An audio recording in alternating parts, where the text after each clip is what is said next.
81 vjetori i çlirimit të Vlorës ka sjellë në qytet orkestrën frymore të forcave të armatosura të Republikës së Shqipërisë, të cilët për shumë minuta kanë performuar në sheshin përpara teatrit Petro Marko. Orkestra frymore e forcave të armatosura të Republikës së Shqipërisë ka performuar për publikun e shumtë në numër disa prej melodive më të mira instrumentale, kryevepra botrore, të sjella me mjeshtëri përpara publikut vlonjat, i cili më pas e ka vlerësuar çdo performancë të veçantë me duatërtitje të ngrohta.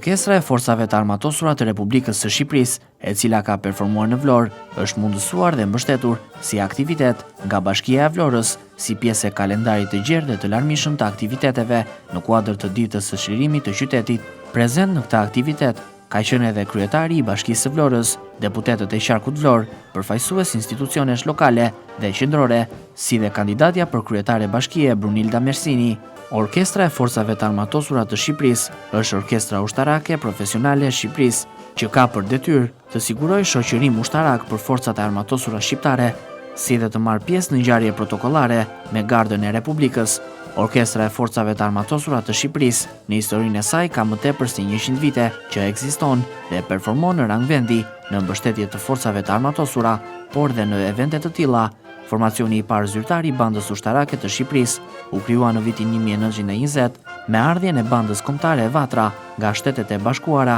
në drejtimin e Thomanasit. Ajo mban dy ansamble, një orkestër tungji dhe orkestrën frymore të forcave të armatosura, teksa karakteristike është edhe fakti se 79 muzikantët kanë nga 3 kostume që mund t'i veshin në çdo funksion zyrtar në varësi të motit dhe vjetërsisë së eventit. Vlen të theksohet se banda frymore vlerësuar me urdhrin e flamurit nga ish presidenti Ilir Meta në kuadër të festimeve të 100 vjetorit të luftës së Vlorës.